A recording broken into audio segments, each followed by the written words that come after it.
Día 34. Mentalidad de siervo. Mi siervo Caleb ha mostrado una actitud diferente y me ha sido fiel. Números, capítulo 14, versículo 24. La actitud de ustedes debe ser como la de Cristo Jesús.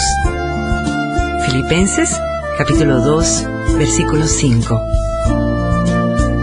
El servicio comienza en tu mente.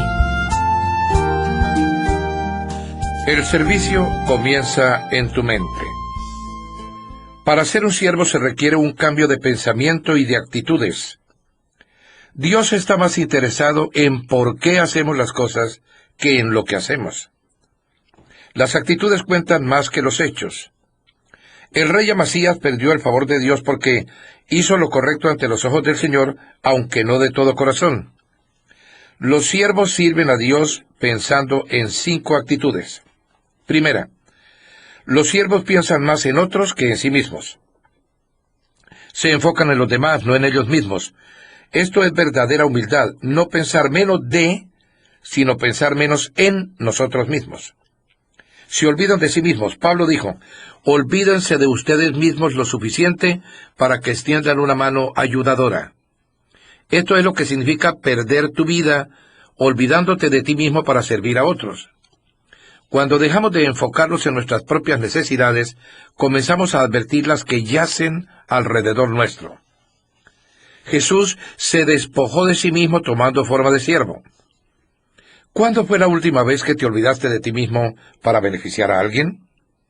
No puedes ser siervo si estás lleno de ti mismo.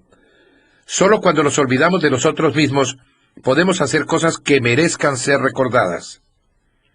Desafortunadamente, la mayoría de nuestro servicio a menudo es autogratificante. Servimos a otros para que les gustemos, para ser admirados o para lograr nuestras propias metas. Eso es manipulación, no ministerio. Todo el tiempo lo que realmente hemos estado pensando es en nosotros mismos y en cuán nobles y maravillosos somos. Algunas personas tratan de usar el servicio como una herramienta de negociación con Dios. Haré esto por ti, Dios, si haces algo por mí. Los verdaderos siervos no tratan de usar a Dios para sus propósitos. Dejan que Él los use para el suyo. La cualidad de olvidarse de sí mismos, al igual que la fidelidad, es extremadamente excepcional. Aparte de todas las personas que Pablo conocía, Timoteo era el único ejemplo que señalaba. Pensar como siervo es difícil porque desafía el problema básico de mi vida. Yo soy, por naturaleza, egoísta. Pienso más en mí. Por eso es que la humildad es una lucha diaria, una lección que debo volver a aprender una y otra vez. La oportunidad de ser siervo me confronta docenas de veces al día. Me da la opción de decidir entre satisfacer mis necesidades o las de otros. La abnegación es el alma del servicio. Podemos medir nuestro corazón de siervos por la manera en que respondemos cuando otros nos tratan como siervos. ¿Cómo reaccionas cuando eres mandado por alguien o tratado como un inferior? La Biblia dice, si alguien toma ventajas injustas sobre ti, usa la ocasión para practicar la vida de siervo. Segunda, los siervos piensan como mayordomos, no como dueños. Recuerden que todo le pertenece a Dios. En la Biblia, un mayordomo era un siervo al que se le confiaba una propiedad. José fue ese tipo de siervo, como prisionero en Egipto. Potifar confió en él entregándole su casa. Después, el carcelero confió en él dándole autoridad en la cárcel. Al fin de la historia, Faraón confió en él y le dio la nación entera. El servicio y la mayordomía van juntas, puesto que Dios espera de nosotros que seamos dignos de confianza en ambos aspectos. La Biblia dice, la única cosa que se requiere para ser tales siervos es que sean fieles a su Señor. ¿Cómo estás manejando los recursos que Dios te confió? Para comenzar a ser un verdadero siervo, tienes que tomar en cuenta el tema del dinero en tu vida. Jesús dijo, ningún sirviente puede servir a 2 patrones. No pueden servir a la vez a Dios y a las riquezas. No dijo, no debes. Dijo, no puedes. Eso es imposible. Vivir para el ministerio y para el dinero son metas mutuamente excluyentes. ¿Cuál escogerías? Si eres un siervo de Dios, no puedes trabajar para ti mismo. Todo tu tiempo le pertenece a Dios. Él insiste en una lealtad exclusiva, no fidelidad a medias. El dinero es el potencial mayor para reemplazar a Dios en tu vida.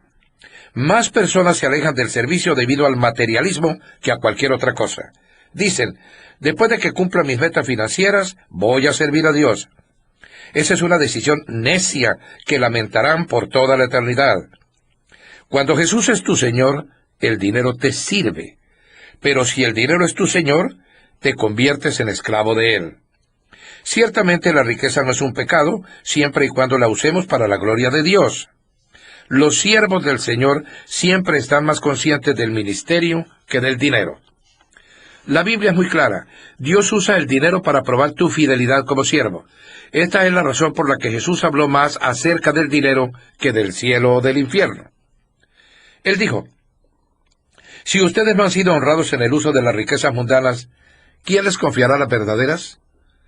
La manera en que usas tu dinero incide en cómo Dios puede bendecir tu vida. En otro capítulo hemos mencionado dos tipos de personas: los edificadores del reino y los edificadores de riquezas. Ambos recibieron dones para hacer que el negocio crezca, haciendo tratos o ventas y obteniendo ganancias.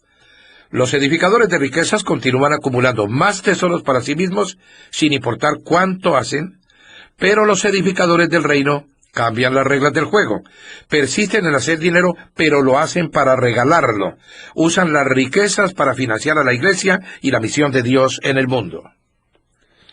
En la iglesia Saddleback tenemos un grupo de ejecutivos y dueños de negocios que tratan de hacer lo máximo para dar a la congregación y para expandir el reino de Dios.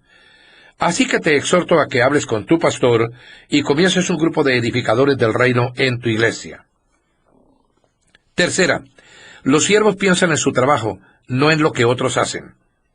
No comparan, critican, ni compiten con otros siervos o ministerios. Están muy ocupados haciendo el trabajo que Dios les asignó.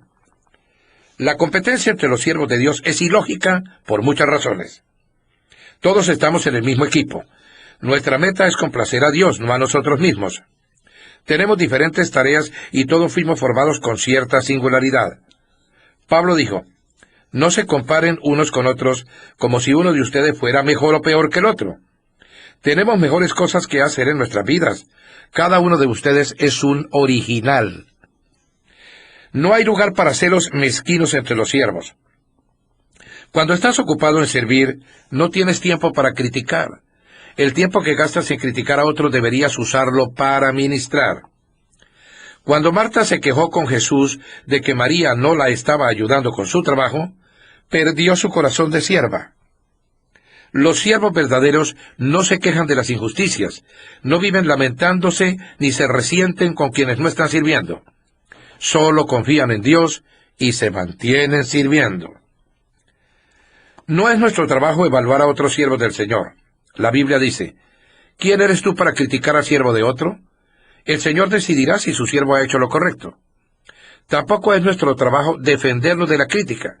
Deja que tu Señor lidie con eso.